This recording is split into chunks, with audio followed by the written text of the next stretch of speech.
திரும்ப திரும்ப இதே தானா அப்படின்ற மாதிரி தாங்க எனக்கு இந்த கேக்கை பண்ணக்குள்ளே இருந்துச்சு. ஏம்மா உனக்கு இந்த கலரை விட்டா வேறு கலரே தெரியாதா அப்படின்னு நீங்கள் திட்ட கூட செய்யலாம். நான் என்னங்க பண்ணுறது, கஸ்டமர் கொடுக்குறவங்கலாம் இந்த கலர் தாங்க சூஸ் பண்ணுறாங்க.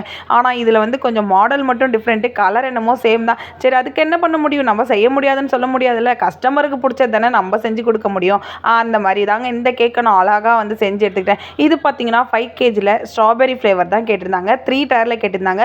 ஒரு ஃபஸ்ட் பர்த்டே கேக் தான். அது அழகாக ரெடி பண்ணி ஸ்டாக் பண்ணிட்டு ஒரு வைலட் கலரான பொம்மை பிரிண்ட்டை வந்து அழகாக கீழே வச்சுட்டேன். அண்ட் சென்டரில் பார்த்தீங்கன்னா ரெயின்போ டாப்பரையும் வச்சுட்டு மேலே பேபியோட நேம் சாய்ஸ்ட்ரின்றதும் அழகாக பிரிண்ட்லேயே ப்ளேஸ் பண்ணிட்டேன். அண்ட் அங்கங்கே ஃபாக்ஸ் பால்லாம் மேலே சைடில் எல்லா இடத்துலையுமே வந்து ஒரு 4 கலர் யூஸ் பண்ணி அழகாக ப்ளேஸ் பண்ணிட்டு ஹாப்பி பர்த்டே 1ன்றதுலாம் வந்து நான் மென்ஷன் பண்ணிட்டேன்.